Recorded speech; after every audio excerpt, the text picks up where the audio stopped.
సమయంలో ప్రభు యొక్క బలలో ప్రవేశించి ప్రభు యొక్క దేహమును మనం భుజించక మునుపు పరిశుద్ధమైనటువంటి లేఖన భాగంలో నుండి ఒక మాట మనం జ్ఞాపకం చేసుకుంటూ వద్దాం. అపోస్తలుడైన పౌలు కొరింథీయులకు రాసిన మొదటి పత్రిక, అపోస్తలుడైన పౌలు కొరింథీయులకు రాసిన మొదటి పత్రిక 10వ అధ్యాయం 16-17 వచనాలు. అపోస్తలుడైన పౌలు కొరింథీయులకు రాసిన మొదటి పత్రిక 10వ అధ్యాయము మనం చూసినట్లయితే 16-17 వచనాలు. అందరం కలిసి చదువుదాం. మనము దీవించు ఆశీర్వచనపు పాత్రలను త్రాగుట క్రీస్తు రక్తంలో పాలు పుచ్చుకున్నట్టే కదా. మనం విరుచు రొట్టె తినుట క్రీస్తు శరీరంలో పాలు పుచ్చుకున్నట్టే కదా. మనమందరము ఆ ఒక్క రొట్టెలో పాలు పుచ్చుకుంటున్నాం గనుక, రొట్టె ఒకటే గనుక అనేకులమైన మనము ఒక్క శరీరమయ్యాం. సో ఇక్కడ మనం గమనించాల్సిన కోణం ఏంటంటే, దేవుని లేఖన భాగాలు చెబుతున్నటువంటి మాట, మనము దీవించు ఆశీర్వచనపు పాత్రలను త్రాగుట క్రీస్తు రక్తంలో పాలు పుచ్చుకున్నట్టే కదా. మనము విరుచు రొట్టె తినుట క్రీస్తు శరీరంలో పాలు పుచ్చుకున్నట్టే కదా. ఇక్కడ మనం గమనించాల్సిన కోణం ఏంటంటే, అక్కడ పెట్టు, దేవుని వాక్యం అంటుంది మనం తినుట రొట్టె క్రీస్తు శరీరంలో పాలు పుచ్చుకున్నట్టే కదా. సో ఇప్పుడు మనం చూస్తున్నటువంటి విషయం ఏంటంటే, శరీరము గురించి మనం చూస్తూ వస్తున్నాం. దేని గురించి చూస్తున్నాం? శరీరము. సో ఇప్పటికే ఆరాధనలో జగత్పునాది వేయబడక మునిపే దేవుడు తన సంకల్పంలో సిద్ధపరిచినటువంటి శరీరమును గురించి కొన్ని విషయాలు మనం జ్ఞాపకం చేసుకుంటూ వచ్చాం. ఇది కిందగుండి, అది అవసరం, ఇది కిందగుండి చేసేసి. కాబట్టి జగత్పునాది వేయబడక మునిపే దేవుడు మన కొరకై, మన రక్షణ కొరకై సిద్ధపరిచినటువంటి శరీరమును, ఆ రక్షణ కొరకు ఆ శరీరమును ఎలా సిద్ధపరిచాడు అన్నది ఒక 7 విషయాలు చూసాం. మనం గుర్తుంటే చెప్పగలుగుతారా? గుర్తుండయా? ఓకే, అయితే చెప్పండి. మొట్టమొదటిగా మృదువైన శరీరం. సో ఆ శరీరం మృదువైనది ఉంటుందారా? ఏం జరుగుతుంది? బాగా చదివాక బాగా అన్నారు. మృదువైన శరీరం అంట మృదువుగా ఉండటం ద్వారా లేతదవుతుందంట. ఎంత బాగా ఇంటూ వస్తున్నారో వర్తమానాలు. మృదువైన శరీరం అటు కాదు, ఆశీర్వాదం కిందకు ఉండవాలి. మళ్ళీ అది లాంగ్ అయిపోయింది. కింద నుంచి నేను చెబుతా ఉండాక సగం తెలిసి సగం తెలక కాదు. వాక్యమే తెలియదంటే విన్నది కూడా సగం తెలిసి సగం తెలియనట్టుకుంటారు. ఇది తీసుకయ్యా, దాన్ని గుచ్చి పెట్టాను. కాబట్టి మృదువైన శరీరం, మమ్మల్ని కొట్టేదట చూడొద్దు. కాబట్టి మృదువైన శరీరం ఏం చేస్తుంది అది అని అంటే, రాతి హృదయం లాంటి జీవితాన్ని తీసివేసి మృదువైన స్వభావాన్ని మనకిస్తుంది. ఇది చెప్పుకోకుండా ఏమో చెప్పిన మాట విడిచేసి మళ్ళీ నేను చెప్పిన దానికే మొహం కొట్టేసేదాడు చూస్తున్నారు. ఇది ఎక్కడ విచిత్రం అర్థం కావట్లేదు అసలు. ఇంకొద్ది దూరం పెట్టయ్యా. సో మొట్టమొదటిగా మనం చూస్తున్నాము రాతి హృదయం. చాలు కొద్దిగా వెనక్కాను. సో ఇక్కడ మనం చూస్తున్నటువంటి మాట ఏంటంటే, ఒకసారి రాతి హృదయము. సౌండ్ కూడా తగ్గించుకో. కాబట్టి దేవుని ఇంకా కొద్దిగా ఫస్ట్ తగ్గించు. ఫస్ట్ది పైన కొద్దిగా చాలు. కాబట్టి దేవుని వాక్యాన్ని చూసినట్లయితే, మొదటి కోణం, జగత్పునాది వేయబడక మునిపే మన రక్షణ కొరకై దేవుడు సిద్ధపరిచిన దేవుని కుమారుని యొక్క శరీరమును మనం చూస్తున్నాం. మన రక్షణ కొరకు దేవుడు తన కుమారుని యొక్క శరీరాన్ని మన రక్షణ కొరకు సిద్ధపరిచాడు. సో ఎలా సిద్ధపరిచాడు ఆ శరీరాన్ని అంటే ఒక 7 విషయాలు చెప్పండి. ఎలా సిద్ధపరిచాడు? మృదువైనదిగా, అంటే కఠినమైన దాన్ని తొలగించి మృదువైన స్వభావం ఇవ్వటం కొరకై మృదువైనదిగా సిద్ధపరిచాడు. 2, వాక్యం. ఇప్పుడు చెప్పండి, వాక్యము శరీరధారి అయిపోయింది. సో వాక్యం ఏంటంటే, ఎంత జాగ్రత్తగా వింటున్నారో అర్థమవుతుంది ఇప్పుడు నాకు వాక్యం కూడా. కాబట్టి వాక్యము అది మన అడుగులు స్థిరపరుస్తుంది, మనల్ని సరైన విధానంలో నడిపిస్తుంది, మన మార్గంలో మనకు వెలుగుగా ఉండేది ఉంటుంది. సో 3వ కోణం ఏంటి? పరలోకం నుండి దిగి వచ్చిన పరిశుద్ధమైన శరీరం. ఈ పరిశుద్ధమైన శరీరం మనల్ని పరిశుద్ధతలోకి తీసుకెళ్తాం. 4, జీవం కలిగింది. మనలో ఈ లోకంలో ఉంటే మనలో జీవం లేనప్పుడు ఆ శరీరము మనలోకి వచ్చి మనలో జీవాన్ని ఇస్తుంది. 5 నిత్య జీవం కలిగింది, అంటే నిత్యత్వంలో కూడా జీవించేది. ఆ నిత్యత్వపు జీవితాన్ని మనకి ఇవ్వడానికి ఆ శరీరం ధరించుకుని వచ్చాడు. ఇక 6 5 6 ఇది అంటే బాగా గుర్తుపెట్టుకున్నారు, తొందరగా అయిపోయింది కాబట్టి. 6 ఆ శరీరం ఎలాంటిది, ఎలా సిద్ధపరచబడింది, దేనితో ఎలా సిద్ధపరచబడిందంటే కృపతో, దేవుని కృపతో సిద్ధపరచబడినటువంటి శరీరం. ఇక 7గా ఆ శరీరం ఎలా సిద్ధపరచబడింది, ఆత్మీయ గుడారపు యొక్క నమూనాతో సిద్ధపరచబడింది. ఇది మనం ఆరాధనలో చూసినటువంటి అనుభవం. ఇంత గొప్పగా దేవుడు తన కుమారుని యొక్క శరీరాన్ని సిద్ధపరిచాడు కాబట్టి, ఇంత గొప్ప శరీరాన్ని దేవుడు తన కుమారుని శరీరమునకు దేవుడు తన కుమారుని యొక్క శరీరాన్ని సిద్ధపరిచాడు కాబట్టి, ఇంత గొప్ప ఘనమైన రీతిలో తన కుమారుని యొక్క శరీరాన్ని సిద్ధపరిచాడు కాబట్టి మనకు రక్షణ వచ్చింది. ఇంత గొప్ప శరీరం కాకపోతే అసలు మనకు రక్షణే ఉండేది కాదు. అర్థమవుతుందండి? ఇంత గొప్పగా దేవుడు తన కుమారుని యొక్క శరీరాన్ని సిద్ధపరచకపోతే మన రక్షణ కొరకు అసలు మనకు రక్షణ ఉండేది కాదు. నేను మరలా చెబుతున్నా కదా, మానవుని శరీరం ఏంటి, చచ్చిందంటే మరలా వెళ్ళి సమాధిలో ఉండాలి తప్ప తిరిగి రావడం అనుభవం లేదు. వచ్చిందా? మీరు వస్తారేమో, నేనైతే రాలేను. కాబట్టి తిరిగి వచ్చే అనుభవం లేదు. ఎందుకంటే సమాధిలోకి వెళ్ళిందంటే ఏమల్లి మనం ఎంత కొట్టుకున్నా, ఎంత గింజుకులాడినా, ఎంతగా కేకలు పెట్టినా తిరిగి రావటం లేదేక. పరవశిని పాడపాడేశారు కాబట్టి ఇక మనం సమాధిలో ఉంటామే. బట్ యేసు ప్రభు వారి యొక్క శరీరం ఏంటంటే మనలాంటిది కాదు. దానికి రుజువు ఏంటంటే ఈ అనుభవాల్లో దేవుడు తన కుమారుని యొక్క శరీరాన్ని మానవుడు రక్షణ కొరకు సిద్ధపరిచాడు. మనకు రక్షణ ఇవ్వాలంటే మన శరీరం పనికిరాదు, ఎందుకంటే ఇది మృతమైపోయి మళ్ళీ భూమి చేరేది. కానీ యేసు ప్రభు వారి యొక్క శరీరం మృతమైన దాంట్లో నుంచి జీవం కలిగిందిగా లేపబడింది. సో అందుకని మన శరీరం చచ్చిపోతే ఇతరులకు రక్షణ రాదు. ఆయన శరీరం మరణపు యొక్క అనుభవంలోకి వస్తే రక్షణ వస్తుంది. అందుకే ఆ శరీరానికి మన శరీరానికి చాలా వ్యత్యాసం ఉంది. మన శరీరం ఆయన శరీరం ఒకటి కాదు. అందుకే మనం ఆయన శరీరంలో ఎందుకు పాల్గొంటామంటే, ప్రభా నా శరీరము నీ శరీరం లాంటిది కాదు, కానీ నీ శరీరంలో పాల్గొనడం ద్వారా మీకు ఒక మాట చెబుతా చూడండి. అంటే దీన్ని అపార్థంగా చేసుకోవద్దు, అర్థమయ్యే కోణంలో చేసుకుంటే అర్థమైంది, లేతలేదు. కాబట్టి చక్కగా ఉన్నటువంటి మజ్జిగలో, మంచి మజ్జిగ కాదు, మంచి గోధుమ పిండి ఉంది. దాంట్లో పులిసిపోయిన గోధుమ పిండి కొద్దిగా పెడితే ఏమైంది? ఇప్పుడు మీకు అర్థమయ్యే రీతిలో చెబుతా చూడండి. స్టోట్పురం అన్న దొంగలు ఉండేది, పిఠాపురం, స్టోట్పురంలో అందరికి అక్కడ వచ్చే పేరేంటి? దొంగలు ఉండ ఊరు అంటారు. దాంట్లో మంచివాళ్ళు లేరా? ఉండరా? ఉంటారు. కానీ ఆల్మోస్ట్ చాలామంది అలా తయారైపోయి కాబట్టి ఏమంటారు? అందుకే దాన్ని పేరు ఇప్పుడు మారుస్తున్నారు. దొంగలందరినీ మార్చాడు యేసుప్రభు అని చెప్పి సువార్తపురం పెట్టమని రోడ్డు కూడా ఎక్కిరాడు. మా ఊరి పేరు స్టోట్పురం కాదు, సువార్తపురం పెట్టమని. సరే, అది దేవుని చిత్తం అయితే దేవుడే పెట్టేస్తాడు. ఎన్ని ప్రమాదాలు, ఎన్ని ఆటంకాలు వచ్చినా అది దైవ చిత్తం. నేనేమంటానంటే, కొంతమంది ఉంటారంటే మంచోళ్ళు అనుకోండి ఉంటారా, వాళ్ళ పేర్లు వచ్చింది అక్కడ. స్టోట్పురం అంటే ఏంటి?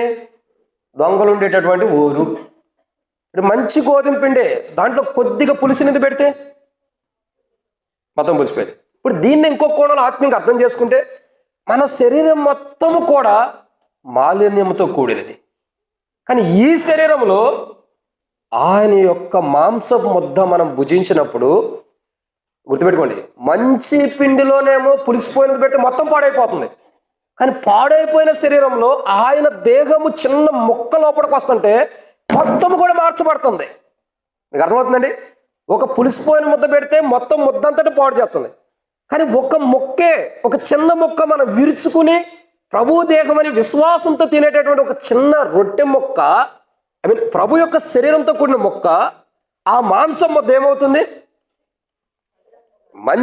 మంచి పిండిలో పులియనది కొద్దిగా పెడితే మొత్తం నాశనం అయిపోతుంది. ఊర్లో ఎంతమంది ఉంటే ఊరంతా దొంగలని పేరు పడిపోయింది. కానీ ఒక్క చిన్న ముక్క మాలిన్యం కలిగిన ఈ దేహం అంతటికి ఏమవుతుందండి?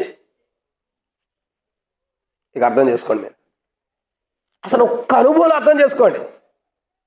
ఒక్క పులిసిపోయిన ముద్ద చిన్నదే మొత్తాన్ని పులిసి చేస్తుంది. కానీ ఈ చిన్న మొక్క పులిసిపోయిన దేహాన్ని అంతటిని కూడా ఏం చేస్తుంది? మరలా జీవం ఇస్తుంది, మరలా శుద్ధి చేయబడుతుంది, మరలా సువాసనతో కూడిందిగా ఉంటుంది. అందుకే యేసు ప్రభువారి యొక్క దేహమునకును లోకంలో మానవుల దేహాలకి చాలా వ్యత్యాసం ఉంది. ఈ రెండుకు సమానమైనవి కావు. అని దేవుడు సమానత్వంలోకి తన కుమారుని శరీరాన్ని భుజించడం ద్వారా తీసుకొస్తున్నాడే తప్పగా అసలు ఏమాత్రం పొందడం లేదు. అసలు ఆలోచించేయండి ఒక్క మాట. మంచి దాంట్లో చిన్న పులిసిపోయింది పెడితే మొత్తం పోతుంది, కానీ పులిసిపోయినటువంటి పాడైపోయిన శరీరంలో చిన్న ముక్కే బట్ చాలా చేంజ్ వస్తుంది, చాలా డిఫరెంట్ వచ్చేస్తుంది, చాలా మార్పు వస్తుంది. ఇదేంటి? చిన్న ముక్క పాడు చేయాలి కానీ బాగు చేసేది ఎక్కడైనా? ఓ చిన్న ముద్దే, పులిసిన ముద్ద మొత్తం అంతటిని పాడు చేస్తుందా, బాగు చేస్తుందా? ఏం చేస్తుంది? మరి ఇదెలా? ఈ చిన్న మొక్క మన జీవితాలకి పాడైపోయిన మురికి మాలిన్యం కలిగిన మన దేహాన్ని ఎలా శుద్ధి చేస్తుంది? అందుకే ఈ దేహమునకు లోకములో ఉన్న దేహాలకి చాలా అంటే చాలా కదక్క, భూమికి ఆకాశమున కంటే కూడా దాని ఎత్తెంతో ఎంత ఉండిద్దన్న భూమికి ఆకాశానికి? ఏం తెలియదు. కానీ అదే తెలియనప్పుడు దీనికి ఉన్న వ్యత్యాసం తెలియదు, అసలు ఇది పరసంబంధమైంది. బాగా ఆలోచించేయండి. ఒక చిన్న ముద్ద మొత్తాన్ని చెరగొడుతున్నప్పుడు చూడండి, బాగా పాలు వేడి చేసి కాస్తాం మనం.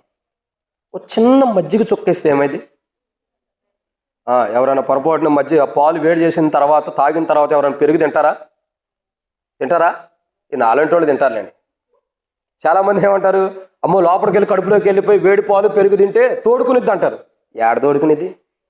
మన బాడీ తోడుకునేదట్లేదు, తోడింది బయటికి తీసుకొచ్చేటట్టు ఉండేది. అక్కడ అదేం తోడుకోదు. చాలామంది నేనేం చెబుతున్నా అంటే, ఒక ఎన్నో పాలల్లో, వేడి చేసిన పాలల్లో గోరువెచ్చగా ఉన్నప్పుడు ఒక చిన్న మజ్జిగ చొక్కే మొత్తాన్ని ఏం చేస్తుంది? ముద్దగా చేస్తుంది. దాన్నే మనం పెరుగు అంటాం, అవునా? ఒక చిన్న మజ్జిగ చొక్కే పాలంతటిని పెరుగులా మార్చినప్పుడు, ఒక చిన్న ప్రభు యొక్క దేహం మొక్క భుజించినప్పుడు మన దేహం మొత్తాన్ని రూపాంతరంలోకి తీసుకురాదా? ఖచ్చితంగా తీసుకొచ్చింది. అదే ప్రభు దేహం అంటే. ప్రభు శరీరం అంటే చాలా విలువైంది. ఎందుకో అసలు మనం జీవమును గురించి ధ్యానించాల్సిన వారిని 2 వారాల నుంచి ప్రభు దేహంలోకి వచ్చాం. అది ప్రభు ఈ బాప్తిసం తీసుకున్న వాళ్ళకి చెబుదాం అనుకున్నా కానీ, వాళ్ళ కోసం అని పోయిన వారం అనుకున్నా కానీ, ఈ వారం కూడా ప్రభు బయలుపరిచాడు. ఇంకో వారం కూడా ఉంది. ఎందుకనో ఆ శరీరం గురించి మధ్యలో ప్రభు ఎందుకు తీసుకొచ్చాడో కానీ, మనమంతా ఎత్తబడే మూమెంట్లో ఉన్నాం. కానీ ఇది ఎందుకు తీసుకొచ్చాడో ఒక అవగాహన ఏంటంటే, చాలామంది శరీరాన్ని అవగాహన లేకుండా పాల్గొంటున్నారు. ఇంత అవగాహన లేకుండా పాల్గొన్నా ఒక రోజు సంఘంగా ఎత్తబడితే ఏమైంది? పాడతాం. ఇక ఆడ మనం పాడలేండి, దోతలు పాడతారు. మనం పాడేది లేదు. ఇక ఏమని పాడతారు? బాగా అనుభవాలు ఉన్నాయి, పరవాసిని పాడతారంట. సో ఇక్కడ గమనించాల్సిన కోణం ఏంటంటే ప్రియులారా, దేవుని వాక్యం చాలా ఇంపార్టెంట్, ఆయన శరీరం అన్నది ఇంపార్టెంట్. చాలామంది అవగాహన లేకుండా అనాలోచితంగా ఏదో ప్రభు శరీరం, మేము రక్షించబడ్డాం, మారుమనసు పొందాం, బాప్తిసం తీసుకున్నామని వచ్చి బలలో పాల్గొంటున్నారు. కానీ ఒక అవగాహన లేదు నేటి దినాల్లో. ఈ శరీరము దేహం మొత్తం మాలిన్యంతో ఉన్న ఈ ఒక్క ప్రభు యొక్క శరీరం చిన్న మొక్కే మన దేహాన్ని అంతటిని ఏం చేస్తుంది? శుద్ధి చేస్తుంది. అయితే ఇక్కడ గమనించాల్సిన కోణం ఏంటంటే, మనం ఇంకా వాక్యంలోకి రాలా, అసలైన వాక్యంలోకి ఇప్పుడు వస్తున్నాం. ఏంటంటే, మనం దీవించి ఆశీర్వచనపు పాత్రలను త్రాగుట, ప్రభు రక్తను పాలు పుచ్చుకుంటే కదా, మనం విరుచు రొట్టె ప్రభు శరీరంలో పాలు పుచ్చుకుంటాం. ఒకటే రొట్టెను విరుస్తున్నాం, ఒకటే రొట్టెలో పాల్గొంటున్నాం. అనేకులమైన మనము ఒక్క శరీరంలో పాల్గొంటున్నామని పౌలు గారు కొరింథీయులకు రాస్తూ 10వ అధ్యాయము 16-17 వచనాలు పౌలు గారు చెబుతూ వచ్చాడు. ఒక్కటే శరీరం, అందరం పాల్గొంటుంది. ఒకటే శరీరం లేని ఎవరి శరీరాలు అని తెచ్చుకునే టైం పెట్టలేదు. ఒకటే శరీరంలో పాల్గొంటున్నాం. గత వారం చూస్తూ వచ్చాం. ఏం చూసాం? మనం ప్రభు రాత్రి భోజనములో పాల్గొనడం ఎందుకు సాధ్యం కావట్లా? అవునా? ఆ మాట ఉందా లేదా బైబిల్లో? ఎక్కడ రాయబడి ఉంది? ఇప్పుడు తెలిసేది ఉందన్నవాళ్ళు, జ్ఞానంగా ఉండేవాళ్ళు చెప్పాలి. ఎక్కడ రాయబడుతూ వచ్చింది? 11, అది పోయిన వారం రాసిన చదువుతున్నారా? 20వ వచనం చదవక్క, 19 వచనం కాదు, 20వ వచనంలో ఉండేది. అపోస్తలుడైన పౌలు కొరింథీయులకు రాసిన మొదటి పత్రిక 11వ అధ్యాయం 20వ వచనం. మీరందరూ కూడి వచ్చి ఉండగా మీరు ప్రభు రాత్రి భోజనం చేయట సాధ్యం కాదు. ఎందుకు సాధ్యం కావట్లేదు అన్నది గత వారం 7 విషయాలు చూసాం. ఎవరికైనా గుర్తుండయా? బుక్కులు తిరగేస్తారా? సరే తిరగండి. పోయిన వారం చూస్తూ వచ్చాం, ప్రభు రాత్రి భోజనంలో మనం పాల్గొంటుండగా పాల్గొన్నాం కానీ సాధ్యం కావట్లేదు. పాల్గొన్నాం అన్న మాట సాధ్యం అవట్లేదు మన జీవితంలో. ఎందుకు? ఫస్ట్ భిన్నాభిప్రాయాలు ఉన్నాయి. కులాలు, మతాలు, ప్రాంతీయ భేదాలు, అన్ని అభిప్రాయాలే, ఉండవాడు లేనోడని. 2 కాక్షలు. 3 స్వార్థం. 4 ఆడ రాసిందన్న చూసి చదువు అక్క నాయంకం చూసి వస్తారు. 4 వేదనలు సిగ్గపరిచే విధానంలో వల్ల పాల్గొంటున్నాం. 5 మన కడుపు మనమే చూసుకుంటున్నాం. 6 మత్తులుగా అయిపోతున్నాం, తింటున్నాం కానీ మనల్ని మనమే మైమర్చిపోయినట్టుగా. 7 దేవుని సన్నిధిని తిరస్కరించేయటం కొరకై బలలో పాల్గొంటున్నాం. ఇది గత వారం సంగతి. సో ఈ వారం చూసేమాట అంటే ఇలా పాల్గొన్నాం కాబట్టి మనం బలలో పాల్గొన్నాం, ప్రభు శరీరంలో భుజించామన్న మాట సాధ్యం కాల మన జీవితంలో. కానీ బట్ తింటున్నాం, కానీ దేవుని దృష్టిలో అది సాధ్యం కాల. అది గత వారం. మళ్ళీ ఈ వారం ఆ మాటలు చెప్పను, ఎందుకంటే వాక్యం నా దగ్గర సమృద్ధిగా ఉంది కాబట్టి చెప్పిందే చెప్పను. ఈ వారం కొత్త కోణంలో వెళ్తున్నాం. ఏంటి కొత్త కోణం అని మనం ఆలోచించినట్లయితే, మన కొరకే సిద్ధపరిచిన, జగత్పునాది వేయబడకుండే మన కొరకే సిద్ధపరిచిన దేవుని ప్రణాళిక, మన రక్షణ కొరకే సిద్ధపరిచిన ప్రభు యొక్క శరీరాన్ని, ప్రభు యొక్క రాత్రి భోజనాన్ని, అసలు ఆ రాత్రి భోజనం ఎలాంటిది అన్నది మనం చూడాలి. అర్థమవుతుందండి? మనము ఏదైతే ఒక మాట చెప్పాలంటే, మన కొరకే సిద్ధపరిచిన ప్రభు రాత్రి భోజనం ఎలాంటిది, ఇది ఇంపార్టెంట్. మన కొరకై అంటే జగత్పునాది వేయబడక మునిపే తన కుమారుని యొక్క శరీరాన్ని మన రక్షణ కొరకే దేవుడు సిద్ధపరిచాడు కదా, అది ఎలాంటిదో చూస్తూ వచ్చాం. సో ఇప్పుడు చూసే మాట ఏంటంటే, మన కొరకే సిద్ధపరచబడిన ప్రభు రాత్రి భోజనం ఎలాంటిది అంటే, ప్రభు రాత్రి అంటే ఇప్పుడు మనం పగలాపేసి రాత్రి భోజనం చేయాలని కాదు. ఆ దినాల్లో, ఆ సమయాల్లో, ఆ దినాల్లో ఉన్న పరిస్థితులను బట్టి ప్రజలందరూ కూడా ఏకముగా కూడుకోవడానికి సమయం దొరకట్లేదు కాబట్టి, సాయంకాలం అయితే అందరూ, రాత్రి అయితే అందరూ దొరుకుతారు కాబట్టి ఆ సమయంలో రాత్రి భోజనం అన్నది ఉంది ప్రభు వల్ల. కొంతమంది ఇప్పుడు కూడా ఉన్నారు, ఏం చేస్తున్నారంటే ప్రభు రాత్రి భోజనం అంటారు. అంటే రాత్రిపూటే భోజనం చేస్తారు, పగలు చేయకూడదు. అసలు బల్ల ఏ రోజు ఏ రోజు విరగాలి చెప్పండి? బల్ల ఏ రోజు తీసుకుంటారు? అసలు ఏ రోజు విరుస్తారు? ఏ రోజు? అసలు ఏ రోజు ఇవ్వాలి బల్ల? ఎప్పుడక్క? మంగళవారం, పునరుద్ధానపు రోజు. ఇదేంటి మరి? ఇది ఆదివారం, ఇది పునరుద్ధానపు రోజే. అసలు బల్ల ఏ రోజు ఇరవాలి? ఏ రోజు ఇవ్వాలి చెప్పండి? శనివారం నైటు, విశ్రాంతి రోజు వెళ్ళిపోతాం. ఇంకా అసలు ప్రభు శరీరం ఎప్పుడు పరిశుద్ధులకి విరిచివ్వాలి? అది ఎప్పుడైనా ఇవ్వచ్చు. టైమింగ్ సమాజంగా కూడుకుని ప్రభువుని జ్ఞాపకం చేసుకుని ప్రభు వస్తాడు, నన్ను తీసుకెళ్తాడు అన్న దాని సాదృశ్యం అనేది ప్రభు వల్ల. దానికి పలానా టైం పలానా రోజు అనేం లేదు. మీకు ఇంకా చెప్పమంటారా? ఇండియాలో ఎప్పుడు ప్రభు వల్ల ఇస్తారు? ఆదివారం రోజు. దుబాయ్లో ఎప్పుడు ఇస్తారు తెలుసా? ఎప్పుడు? వాళ్ళు పరలోకానికి వెళ్ళరుగా లెక్కనైతే. శుక్రవారం బల్ల పాల్గొన్న వాళ్ళు పరలోకానికి వెళ్తారా? వెళ్తారా లేదా? ఎందుకు వెళ్తారు? పునరుద్ధానపు రోజే బల్ల పాల్గొనాలి కదా మన కోణంలో. అలాంటిది ఏం లేదు.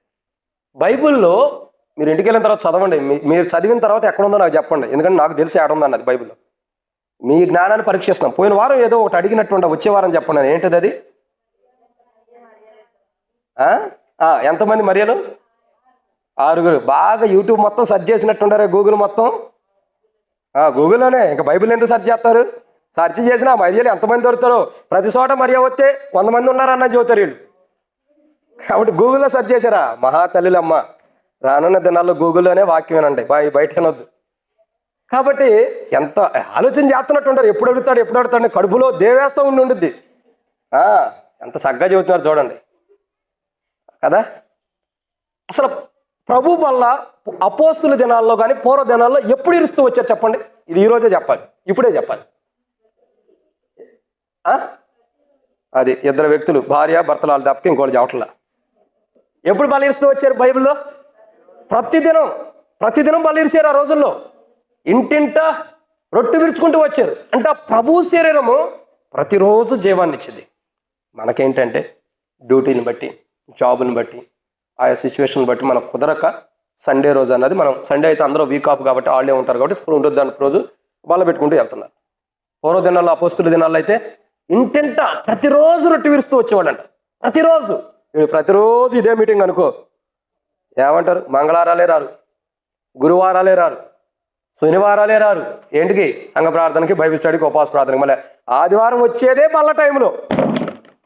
ఇంకెప్పుడు వస్తారు చెప్పండి ఇక్కడికి? సరే, వారానికి ఒకసారి అది కష్టం మీద వస్తున్న బల్ల పాల్గొంటాం. రోజు పెడితే నీ మందిరం వద్దు, నువ్వు వద్దు ప్రభు అయ్యా, మేము ఇంకో చోట పోతామని పోతారు. ఒక్కడు కూడా ఉంటాడు. ఉంటారా? కొరన్నా నా బాధ తట్టుకోలేకుండా 10 మంది ఉంటారేమంతే. అది కూడా కష్టం మీదే. ఇది కాదు, ప్రభు దేహం చాలా విలువైంది, చాలా విలువైంది. అసలు మనం భుజించే ప్రభు రాత్రి భోజనం అంటే ప్రభు యొక్క భోజనం, ప్రభు యొక్క శరీరం ఎలాంటిదంటే, ఆ భోజనం ఎలాంటిదంటే కొన్ని విషయాలు మనం బైబిల్లో చూడవచ్చు. చాలా శ్రేష్టకరమైన మాటలు ఉన్నాయి. వాటిని మనం ధ్యానించమునుపు, మీకు ఆల్రెడీ ఆరాధన వర్తమానంలోనే అర్థమైపోయింది చాలా వరకు. వాటిని మనం ధ్యానించమునుపు ప్రభు నడిపింపు కొరకు చిన్న ప్రార్థన. మమ్మల్ని మిక్కిలిగా ఎక్కువగా ప్రేమించిన ప్రియ పరలోకపు తండ్రి, పరిశుద్ధుడివైన దేవా, మీకు స్తోత్రాలు. ఈ సమయంలో తండ్రి కొన్ని మాటల వాక్యం ధ్యానిస్తున్న సహాయం చేయండి. దాసుడి కన్ను యజమానుడి వైపు చూస్తున్నట్లు, దాసురాలు కన్ను యజమానురాల వైపు చూస్తున్నట్లు, మా కన్నులు మీ వైపు చూస్తున్న మీరు సహాయం గురించి మహిమ పొందండి. దయచేసి నీ ప్రజల పక్షాన్ని నీకున్న దయ చూపున దయతో జ్ఞాపకం చేసుకోండి. ప్రభువుల్లో ప్రవేశిస్తున్నాం. మేము భుజించే ప్రభు యొక్క బల్ల, ప్రభు యొక్క దేహం, ప్రభురాత్రి భోజనం ఎలాంటిదో గుర్తెరిగిన వారి మీ బలలో పాల్గొన్నట్టు సహాయం చేయి. ఈ లార్డ్స్ టేబుల్లో యథార్థమైన రీతిలో పాల్గొంటాను, ప్రభు వల్ల యోగ్యులుగా పాల్గొంటాను సహాయం చేయి. వర్తమానం ధ్యానిస్తుండగా వాక్యపు వెలుగులో మేము ఉంటే వందనాలు, వాక్యపు వెలుగులో లేకపోయినా సరి చేసుకున్న సాయం చేయండి. మేము ఎలా ఉండామో కూడా సరిదిద్దుకుని వాక్యానుసారంగా బల్లో పాల్గొనడం కొరకే సాయం చేయండి. ఈ వాక్యం ధ్యానించడానికి మానవుడిగా నాకు జ్ఞానం సరిపోదు, నా శక్తి నా బలం సరిపోదు. తెరవబడిన ఆకాశం మాకు అనుగ్రహించి, ఆకాశం ఇప్పి పడజాలంత విస్తారమని పరిశుద్ధాత్మ ద్వారా అభిషేకించండి. వచ్చిన ప్రజలను బట్టి స్తోత్రాలు. రావాల్సిన వారిని త్వరపెట్టి తీసుకురండి. మధ్య మార్గంలో సకాలం నడిపించి, ఎవరికెట్టి అపాయాలు జరగండి. ఈ పరిచర్య అంతా దీవించమని, ప్రయాణంలో ఉండేవారు కూడా సకాలం నడిపించి, నేను కూడా బలహీనుండే, నా జ్ఞానం నా ఆలోచన సరిపో, ఒట్టివాడిని మట్టివాడిని అనుకుంటున్నా. తెరవబడిన ఆకాశం అనుగురించి, ఆకాశం ఇప్పి పడజాలంత విస్తారమని పరిశుద్ధాత్మ అభిషేకించి, నాతో మాతో మీరు మాట్లాడి మహిమ పొంది వాక్యాన్ని దీవించమని తండ్రి. మేము ఎవరం కూడా మీ శరీరంలో, మీ యొక్క భోజనంలో వ్యర్థమైన రీతిలో పాల్గొనకుండా సరిచేయబడిన వారుగా పాల్గొన్నట్టు సాయించమని యేసు ప్రభు నామములో ప్రార్థిస్తున్నాను తండ్రి, ఆమేన్. కాబట్టి ఈరోజు మనం చూస్తున్నటువంటి మాట ఏమని రాయబడుతూ వచ్చిందంటే, ఇప్పటికే 12:30 అయింది, దాటింది 12:35. సాధ్యమైనంత వరకు త్వరగా ముగిస్తానని చెప్పను, అది చెప్పిన అది అవ్వట్లేదు కాబట్టి దేవుని చెప్తాం. కాబట్టి వంట కూడా కొద్దిగా ఆలస్యం అయ్యేటట్టు ఉంది, ఆల్మోస్ట్ త్వరగానే ముగిచ్చేద్దాం. ఎందుకమ్మాట చూస్తారు కొట్టేదట్టు ప్రతిదానికి కూడా ఆలస్యం అవుతుందన్నా మొహం కోపంగా చూడటమే, ఏదన్నా అడిగిన సమాధానం చెప్పకపోయినా కోపంగా చూడటమే. పోతాయి కోపాలు, ఇంకొక నెల 2 నెలలు పోతాయి. సరే, దేవుని వాక్యాన్ని చూస్తున్నట్టయితే అపోస్తలుడైన పౌలు కొరింథీయులకు రాసిన మొదటి పత్రిక 11వ అధ్యాయం, అపోస్తలుడైన పౌలు కొరింథీయులకు రాసిన మొదటి పత్రిక 11వ అధ్యాయం 23వ వచనం. నేను మీకు అప్పగించిన దానిని ప్రభు వల్ల పొందితిని, ప్రభు అయిన యేసు తాను అప్పగించబడిన రాత్రి ఒక రొట్టెనెత్తుకుని కృతజ్ఞతాస్తుతులు చెల్లించి దానిని విరిచి, ఇది మీ కొరకైన, ఫస్ట్ మాట ఇక్కడ గుర్తుపెట్టుకోండి. ఈ 2-3 వచనాలను మొత్తం కంప్లీట్ చేద్దామండి, మళ్ళీ బయటకు వెళ్తాం కూడా కష్టం అయిపోయింది మనకు. కాబట్టి ఎక్కడుందో మరి బైబిల్ ఎత్తుక్కుని తేవాలన్నా కష్టమైంది కాబట్టి 2-3 మాటలను ముగిచ్చేస్తా ఈ వచనాలను. సో మొదటి కోణము ప్రభు రాత్రి భోజనము, ప్రభు యొక్క భోజనము మనం భుజిస్తున్నాం. ఆ భోజనం ఎలాంటిది అని అంటే, మొట్టమొదటిగా మనం చూసినట్టే ఆ ప్రభు భోజనము ఇక్కడ ఒక మాట రాయబడుతుంది. ఏమని రాయబడుతూ వచ్చిందండి? ఆ వచనం చదవండి మరలా. 23వ వచనంలో, నేను మీకు అప్పగించిన దాన్ని ప్రభు వల్ల పొంది తిని, ప్రభు అయిన యేసు తను అప్పగించబడిన రాత్రి ఒక రొట్టెనెత్తుకొని, జయరాజ్ ఏడకి. కాబట్టి దేవుని వాక్యాన్ని చూసినట్టే ఇక్కడ రాయబడిన మాట, మొదటి మాట, నేను మీకు అప్పగించిన దాన్ని ప్రభువులను పొంది తిని, ప్రభు అయిన యేసు తను అప్పగించబడిన రాత్రి ఒక రొట్టెనెత్తుకొని. సో ప్రభు రాత్రి భోజనం, ఆ భోజనం ఎలాంటిది అని అంటే, ఆ యొక్క భోజనం చేస్తున్నాం కదా, భోజనం ఎలాంటిదంటే, భుజించే భోజనం ఎలాంటిదంటే ఆయన ఎత్తుకున్నటువంటిది. ఎలాంటిదండి ఆ భోజనం? ఆయన ఎత్తుకున్నది. ఆయన ఏదైతే ఎత్తుకున్నాడో, ఆయన ఏదైతే ఏమని రాబడుతూ వచ్చింది, ప్రభు అయిన యేసు తాను అప్పగించబడిన రాత్రి ఒక రొట్టెనెత్తుకొని, ఆయన ఎత్తుకున్నటువంటి రొట్టె అది. అంటే అర్థం ఏంటి? ఆ రొట్టె ఆయన ఎత్తుకున్న అనుభవాన్ని సూచిస్తుంది. ఆయన ఎత్తుకోవడం అంటే దేన్ని ఎత్తుకున్నాడు? ఆయన ఒక రొట్టెని. ఇంకే ఎత్తుకున్నాడు? ఒక మాటలో చెప్పాలంటే అది రొట్టె కాదని ఎవరు అంటలా, కానీ ఆయన ఎత్తుకున్న అనుభవం కనపడుతుంది అక్కడ. ఏం ఎత్తుకున్నాడు ఆయన? సో ఏం ఎత్తుకున్నాడంటే రొట్టె. భూమి తన చుట్టూ తను గుండ్రంగా తిరిగినట్టు ప్రతిసారి రొట్టె వచ్చింది, ఎడకు రాదేక. సో ఆయన ఎత్తుకున్న దాంట్లో మొదటిదేంటి? సిలువను ఎత్తుకుంటూ వచ్చాడు. ఏం ఎత్తుకున్నాడండి? సిలువ.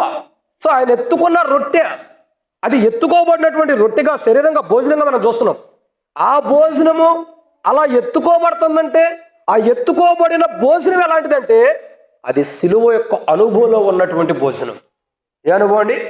సిలువ యొక్క అనుభవం. ఆయన అంటాడు కదా, తను తాను తగ్గించుకుని, ఇంకా ఆయన సిలువను ఎత్తుకోవాలని మనం ఎలా ఉండాలా? మనల్ని మనం తగ్గించుకుని ఆయన సిలువను ఎత్తుకుని ఆయన వెంబడించాలి. సో ఆయన ఏం చేశాడు? మానవాళమైన మన కొరకు, లోకంలో పాపంలో జీవిస్తున్న మనందరి రక్షణ కొరకు ఆయన ఏం చేశాడు?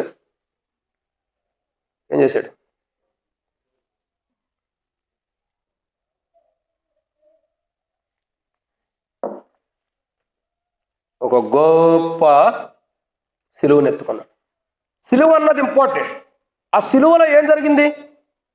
ఆ రొట్టెని ఎత్తుకున్నాడంటే ఆ రొట్టె ఎలాంటిదంటే, ఆ భోజనం ఎలాంటిదంటే, మీరు చూడండి, ఒక భోజనాన్ని సిద్ధపరచాలంటే ఒక వ్యవసాయదారుడు పొలానికి వెళ్ళిన తర్వాత అతడు ఆ పొలంలో దున్ని దాంట్లో విత్తనాలు వేసి అది ఫలించిన తర్వాత అది విత్తనాలు వేసిన తర్వాత కొద్ది పెరిగిన తర్వాత ఆ పెరిగిన దాన్ని తీసేసి మరలా పొలంలో నాటుతాడు. నాటిన తర్వాత ఏం చేస్తాడు? కోత కాలానికి వచ్చినప్పుడు దాన్ని కోస్తాడు, అంతే కదా. ఇప్పుడు నాటేటప్పుడు అది ఎలా ఉంటుంది? ఒక్కొక్క పిడికిడి మనం నాటుతాం. ఇప్పుడు నాటేసిన వాళ్ళు ఉన్నారా? పొలాల్లో వేసారా? ఏమో తెల్ల ఎంటుకలు బట్టతలు కలిగిన వాళ్ళు మాకు తప్పక మిగతా వాళ్ళు తల లోపట్లా తెలుపు ఎంటుకలు, తల మీద ఎంటుకలు రాలిపోయినా మేము తప్పక, మా వయసులో వాళ్ళు తప్పక మిగతా వాళ్ళు అందరూ చేతులు వేస్తారు, ఎవరు కదపట్లా. మీకేం తెలుసమ్మా పొలం అంటే కూడా తెలియదు, అయితే తెలిసినట్టు చెబుతారు. కాబట్టి పొలంలో నేను కూడా వేసా, కాబట్టి అందుకే ఎంటుకలు కూడా, తల మీద ఎంటుకలు కూడా పోయినాయి. కానీ ఆ పొలంలో ఇట్లా నాటేసిన తర్వాత అది ఒక దుబ్బు అంటారు, లేకపోతే ఈ తెలంగాణలో ఏమంటారు తెలియదు, కానీ ఒక దంటులాగా వచ్చేసేస్తుంది. అలా ఆ దంటునే తీసుకొచ్చి భోజనంగా వండేస్తామా? లేదు. మరి ఎన్ని తీసుకొస్తాము? కొన్ని దంట్లన్నీ కలిపి ఒక చోట తీసుకొచ్చిన తర్వాత ఆ వడ్లన్నీ కూడా మిషన్లోకి వెళ్ళిన తర్వాత అవి బియ్యంగా మారినప్పుడు అది ఏ చేలో ఎక్కడ ఏది పడింది తెలియదు, కానీ చివరికి అన్ని ఒక చోట వచ్చినప్పుడు ఒక బియ్యంగా చేయబడిన తర్వాత వాటిని మనం వండుకు తింటాం, అవునా కదా. అనేకమైన వాటిని అన్నిటిని కూడా ఒక చోటకి సమకూర్చినప్పుడు మనం నాటిన దాన్ని ఒకే చోట నాటింది ఇది నేనే తినాలనుకుంటే అది నీకు గుప్పిడి కూడా రాదు. పొలంలో అక్కడక్కడ నాటిని మొత్తం తీసుకొచ్చి ఒకటిగా చేయబడితే తప్పక అది భోజనంగా మనం తినడానికి ఉపయోగపడుతుంది. అయితే ఇక్కడ గమనించాల్సిన విషయం ఏంటంటే ప్రియులారా, దేవుని వాక్యం చెప్తున్నటువంటి మాట, ఆయన శరీరం అనేకమైన మన కొరకు ఒక ముద్దగా, ఒక భోజనపు బల్లో పాల్గొనే ఒక శరీరముగా మనల్ని సిద్ధపరచడం కొరకై ఆయన సిలువను ఎత్తుకున్నాడు. ఏమెత్తుకున్నాడండి? సిలువ. ఈ సిలువ అంటే ఏంటి? అనేకమైన విత్తనాలన్నీ కూడా కలిస్తే దేహంలోకి ఎలా వెళ్తున్నాయో ఆ విత్తనాలు ఎలా ఉంటాయి చెప్పండి? బియ్యం ఎలా ఉంటాయి? ఎర్రగా కూడా ఉంటాయి అమ్మా, ఉండవా? ఉంటాయి. బియ్యం పట్టించే దాని విధానాన్ని బట్టి ఉంటాయి. దంపుడు బియ్యం అంటారు, ఇక్కడ ఏమంటారు తెలియదు కానీ పాలిష్ చేసిన బియ్యం అంటారు, ఇంకా అన్పాలిష్ అంటారు. తర్వాత ఈ షుగర్ వచ్చిన వాళ్ళు తింటారు, అంటే షుగర్ వచ్చిన వాళ్ళు మేము తప్ప అంటలేదండి. ఏది బ్రౌన్ రైస్ అన్నది ఇంగ్లీష్ అక్క, మనకి ఇంగ్లీష్ రాదు, తెలుగులో ఏదో అంటారు అన్న, దంపుడు బియ్యనా? దంపుడు బియ్యం. ఇంకోటి ఏదో అంటారన్న, అది ఆ బియ్యం ఇది ఏ అన్నారా? ముడి బియ్యం ఈ ఏదో అంటారులేండి. ఇప్పుడు చూడండి, అనేకమైన బియ్యపు గింజలు అన్నీ కూడా ఇవి చెబుతున్నారు, కానీ ఒక్కొక్క బియ్యపు గింజకి ఎలా ఉంటుంది చెప్పండి? ముక్కుపోయి ఉంటుంది, ఒక్కో దానికి మూతిపోయి ఉంటుంది. బియ్యపు గింజలు అన్ని చక్కగా నూపుగా ఉంటాయా? ఎట్లా వచ్చింది అట్లా ఉంటాయా? బియ్యపు ఉండవు. అక్కడక్కడ ఏముంటాయి? కొరుక్కుపోయినట్టుగా, తినేసినట్టుగా, కొరికిపోయిన యాపిల్ ఫోన్ వాడతాం కదా, అలా ఉంటే వస్తాయి బియ్యం అన్నీ కూడా. సో ఇలాంటి బియ్యం అన్నిటికి కూడా మనం ఏం చేస్తాం? మన దేహంలోకి వెళ్ళిపోతూనే ఉంటాయి. సో అనేకుల యొక్క పాపాలు, అనేక మంది జీవిస్తున్నటువంటి బలహీనతల్లో ఉన్న మానవుని యొక్క ప్రతి పాపములన్నిటిని కూడా ఆయన సిలువలో ఆయన ఇట్లా ఎత్తి పట్టుకున్నాడు. ఆయన ఎత్తి పట్టుకున్న అనుభవం, ఆయన ఆ రోజు ఎత్తి పట్టుకున్న దేహము, ఆయన ఆ రోజు ఎత్తి పట్టుకున్న ప్రభురాత్రి భోజనము, ఆ రొట్టె, అదంతా కూడా మన జీవితంలో ఉన్న బలహీనతలన్నిటిని ఆయన మృంగి ఆయనలో ఉన్న స్వరూపాన్ని మనకి ఇవ్వటం కొరకు ఆ రొట్టెని ఎత్తుపట్టుకున్నాడు. ఆ రొట్టెని ఎత్తుపట్టుకోవడం ద్వారా ఆయనలో ఉన్న స్వరూపం, ఆయన మహిమతో కూడిన తేజస్సు మన జీవితాల్లో ప్రవేశిస్తుంది. అయితే ఈ శరీరం ఎలాంటిదంటే ఎత్తుకోబడిన శరీరం. ఈ శరీరం ఎత్తుకోబడక మునుపు ఏం చేయబడింది? ఒక రొట్టెగా. మీరు ఎప్పుడైనా గోధుమలు చూసారా? చూస్తారులేండి, ఎందుకంటే గోధుమలు బంగారం కలర్లో ఉంటాయి కదా, చూస్తారు. గోధుమలు ఫస్ట్ పిండిగా చేయబడాలంటే ఏం చేయబడాలా? ఒక రొట్టెని ఆయన ఎత్తుకున్నాడు కదా. సో అదంతా పెద్ద సబ్జెక్టు, అదంతా పెద్ద వర్తమానం ఉంది, సింపుల్గా చెబుతున్నా. ఒక రొట్టెని ఆయన ఎత్తుకున్నాడు. ఆ రొట్టెగా అది మారాలంటే ఫస్ట్ ఏం చేయబడాలా? పొలంలోకి రావాలా, విత్తబడాలా, అది సమయం వచ్చినప్పుడు కొయ్యబడాలా, తర్వాత దాన్ని కొట్లలో వేయాలా, దాన్ని నునుపుగా తీసుకురావాలా, ఆ తర్వాత ఇప్పుడు గిన్నెలు వచ్చినాయి లెక్క. అప్పుడు ఏం చేసేవాళ్ళు?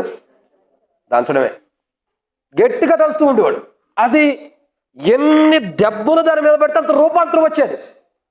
గోధుమ పిండి, గోధుమ గింజ సహజంగా మన నోట్లో పెట్టుకుంటే అమ్మటే ఇరిగిపోదు, మన పొన్ను ఇరిగేటట్టు ఉండేది. అంత బలమైనది ఉంటుంది. అంత బలమైన గోధుమ గింజ పిండిగా మారాలంటే ఏం చేయబడాలా? ఒకసారి దంచితే కుదరదు, చాలాసేపు మనం అలసిపోయేంతగా కూడా దంచాల్సి వచ్చేది. అంతగా అది నలగొట్టబడితే కానీ పిండి యొక్క స్వరూపంలో వచ్చి రొట్టెగా చేయబడుతుంది. ఇప్పుడు ఆయన ఎత్తుకున్న రొట్టె, ఆయన ఎత్తుకున్న భోజనం ఎలాంటిదంటే అనేక విధానాల్లో నలగొట్టబడినటువంటి శరీరం. అది సిలువతో కూడిన రొట్టె, సిలువ యొక్క అనుభవంలో ఉన్నటువంటి రొట్టె. ఆయన ఎత్తుకున్నటువంటి రొట్టె సిలువ యొక్క సాదృశ్యమైనది. అంటే అనేకమైన కోణాల్లో, అనేక విధానాల్లో, అనేక పరిస్థితుల్లో కూడా నలగొట్టబడుతుంది, విరగొట్టబడుతుంది, ముక్కలుగా చేయబడినటువంటి శరీరం ఆయన ఎత్తుకున్నది.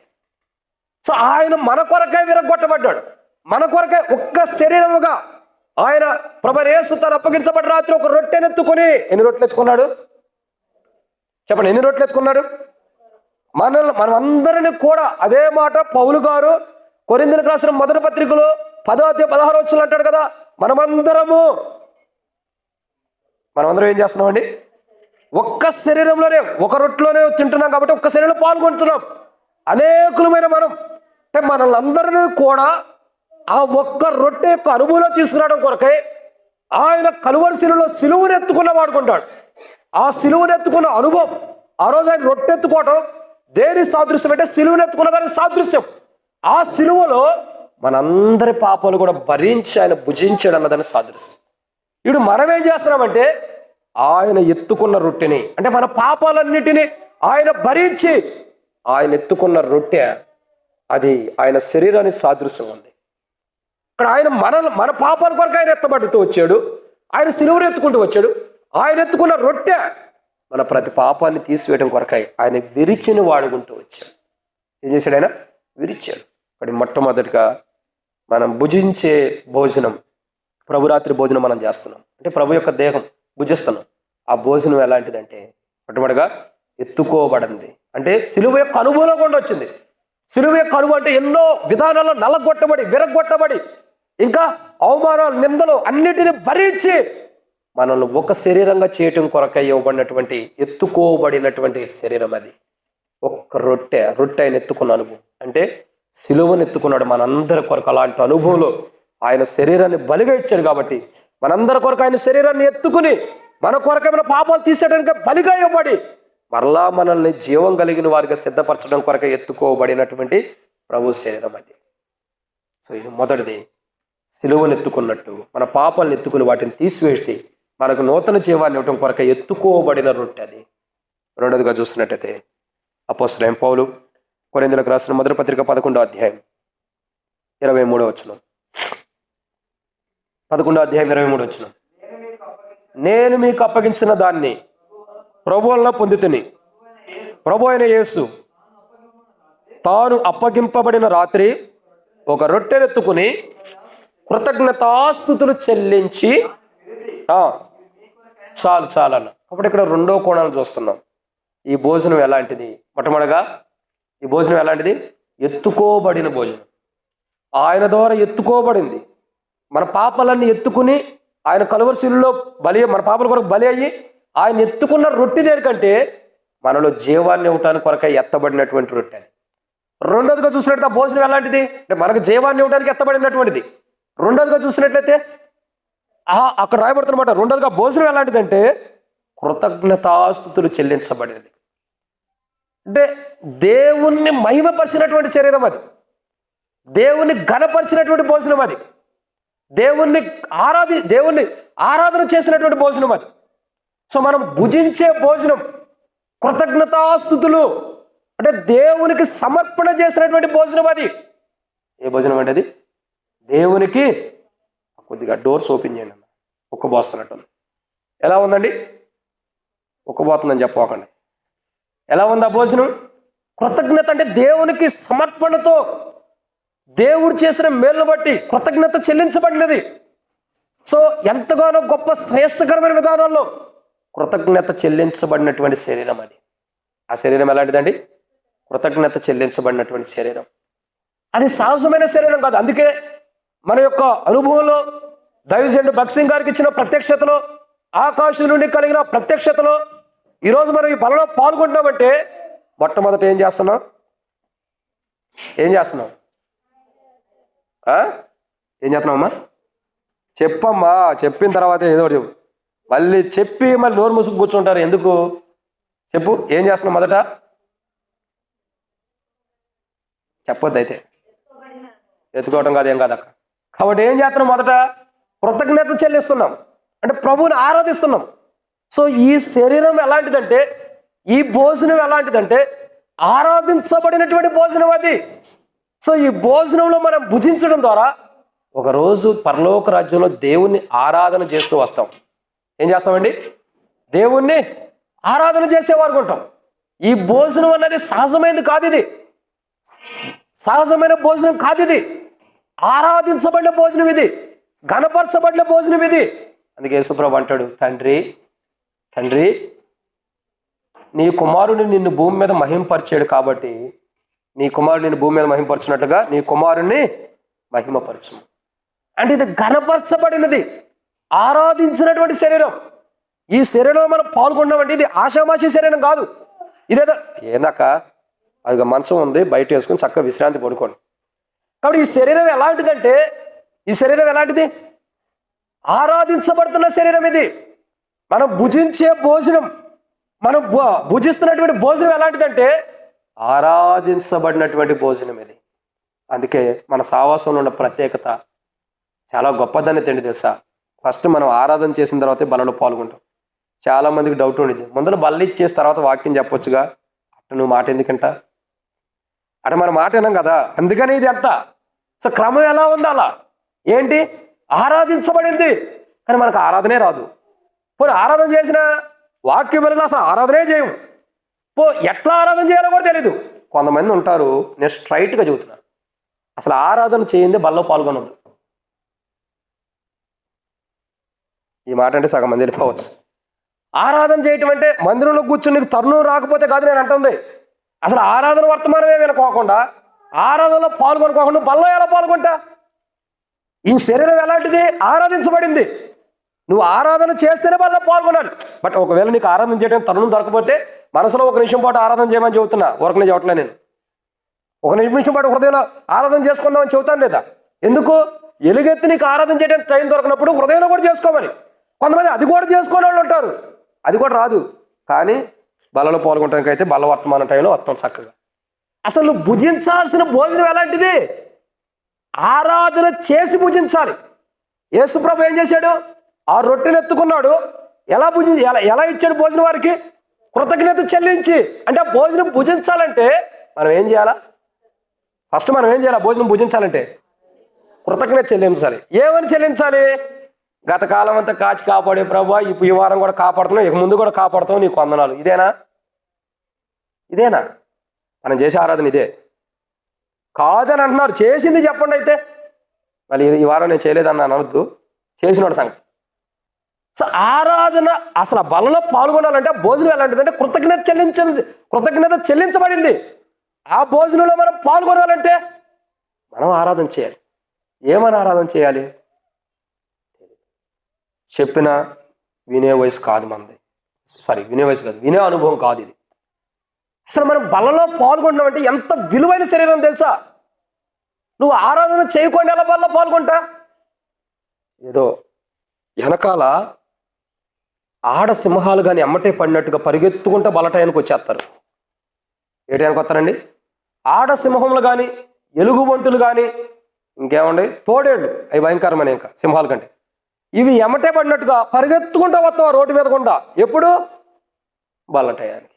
ఎందుకు మరి? మిగతా టైం అంతా ఎక్కడ ఉన్నావు? ఏం చేస్తూ వచ్చినావు? అసలు నువ్వు బలలో పాల్గొనాలంటే ఫస్ట్ కృతజ్ఞత చెల్లించిన తర్వాత బలలో పాల్గొనాలి. ఈ మాట చెప్పిన తర్వాత ఏం చేస్తారు తెలుసా? వచ్చే వారం నుండి బల్ల తీసుకోక మునుపు దేవాన్ని కొందనాలని ఆరాధన చేసి బల్ల తీసుకుంటారు. పడిద్ది ఉండి కింద. కాబట్టి ఏం చేస్తారండి? ఆరాధన చేసేటప్పుడు ఉండరు. బల్ల తీసుకునేటప్పుడు ఏం చేస్తారు? సేవకుడు ఆరాధన చేసిన తర్వాత బల్ల పూజించమన్నాడు కదా అని బల్ల రాక మునిపే దేవాన్ని కొందనాలు ప్రభు, ఈ వారం అంతా కాపాడు, నీకు స్తోత్రాలు అని చెప్పని. వాక్యం ఏంటి తెలీదు, నీకు వందనాలు ప్రభు. మళ్ళీ ఇంకో మాట అంటావు, నీ సేవకుడు చెప్పిన వాక్యాన్ని బట్టి నీకు వందనాలు. ఏం చెప్పాడు? నీ సేవకుడు చెప్పిన వాక్యాన్ని బట్టి నీకు స్తోత్రాలు. ప్రార్థన కూడా అట్లా చేస్తారు కొంతమంది. వాక్యం వినరు, సంఘ ప్రార్థనలు, అయ్యా ప్రార్థనలు, ప్రభు నీ దాసుడు చెప్పిన వాక్యాన్ని బట్టి నీకు వందనాలు. ఏం చెప్పాడు? అది తెలియదు.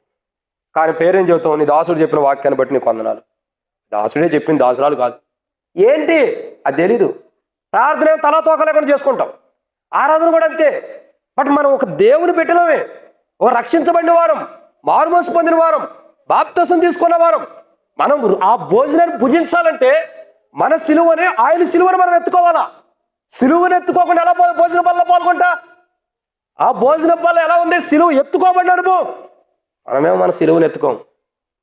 మనకు ఆ సిలువ ఎత్తుకున్న అనుభవం ఉంటేనే కదా. సిలువ గురించి ఒక మాట చెబుతా. నెక్స్ట్ ఇంకో కోణం కూడా ఉంది, దాన్ని కూడా చెబుతా. ఒక యవనస్తుడు, నేను సండే స్కూల్ కాదు VBSలో విన్నా ఇది, ఒక హెబ్రోన్లోనే. ఒక యవనస్తుడు సిలువని ఎత్తుకున్నాడు. అందరూ ఎత్తుకుంటున్నారు, నేను కూడా సిలువని ఎత్తుకోవాలని ఎత్తుకున్నాడు. తనతో పాటు రంపం కూడా పెట్టుకున్నాడు. ఏంటి రంపం అంటే ఏంటి తెలియదు. కర్రలు కోసేది మిషను అనుకోండి, పెట్టుకున్నాడు. కొంత దూరం వెళ్ళిన తర్వాత కొద్దిగా బరువైంది, బాగా తెలుసాక ఏం చేశాడు? కొద్దిగా గడి చేసి పక్కన పెట్టాడు. ఇంకా కొద్ది దూరం వెళ్ళాడు. ఇప్పుడు కొద్దిగా తేలికైంది కదా, ఇంకొద్ది దూరం వెళ్ళగానే ఏం చేశాడు? ఇంకా కొద్దిగా కట్ చేశాడు. పక్కన రంపు ఉంటే ఎందుకు ఇది చెప్పండి, సాతాన్ని పెట్టుకుంటే ఇంకా కొద్ది దూరం వెళ్ళాడు. ఫస్ట్ ఎత్తుకున్న దానికంటే తర్వాత బరువు తక్కువైంది, తర్వాత దానికంటే ఇప్పుడు ఇంకా బరువు తక్కువైంది. నేను అందరికంటే జ్ఞానవంతుణ్ణి, తెలియగలిగిన వాడు అని చెప్పని. వీళ్ళందరూ వెర్రివారు. చూడు, వారి సిలువను వాళ్ళు మోసుకుంటున్నారు, నేనంత జ్ఞానవంతుణ్ణి. సగం కట్ చేసుకుంటూ వెళ్తున్నానని చాలాసార్లు కట్ చేసుకుంటూ వెళ్ళాడు. చివరికి ఒక టైం వచ్చింది, ఒక నదిలాగా ఉంది, ఈ పక్క నుంచి ఆ పక్క దాటాలి. ఎవరికి వాళ్ళు మోసుకొచ్చిన సిలువ అంతా కూడా తీసుకొచ్చి ఆడేస్తంటే దాని మీదకి వెళ్తున్నారు, దాన్ని దాటుకుంటూ అవతలకి వెళ్ళిపోతున్నారు. ఈ అన్నగారు కూడా వచ్చాడు. ఈయన అదృష్టం ఏంటంటే చెస్ట్ ఇంకో కొద్దిగా ఉంటే కింద పడిపోయింది. ఈ అన్నగారు కూడా తీసుకొచ్చి నరుక్కున్న ముక్కలుగా చేసుకున్న సిలువని తీసుకొచ్చి బరువు మొయ్యలేక తెచ్చాడు కదా, ఆడాడు కట్ చేసుకుని తీసుకొచ్చిన సిలువని ఏం చేశాడు? ఎత్తుకొచ్చి అది నది మీద అట్టేశాడు. ఏం కాలనే అది ఆగింది, చక్కగా నడుచుకుంటూ వెళ్ళాడు. అది ఎందుకు ఆగింది? దానికి ఉన్న బలాన్ని బట్టే ఆగింది. ఈయన ఎక్కితే ఈయన బొరికి అది ఆగేది కాదు. వెళ్ళాడు. కొద్ది దూరం వెళ్ళంగానే అందరినీ చూసుకుని నవ్వుకుంటూ వెళ్తున్నాడు. చూసావా, మీరు ఎప్పుడు దాకా భరించుకుంటూ వచ్చారు, నేను చూడు ముక్కలు చేసుకొచ్చి నా సిలువ, నాకు బరువు లేదు కానీ ఇప్పుడు తేలికి వెళ్ళిపోతున్నాను అనుకున్నాడు. ఈయన వెనక చూశాడు కదా, అన్నగారు వెనక చూస్తే ఏమైంది? పేతురు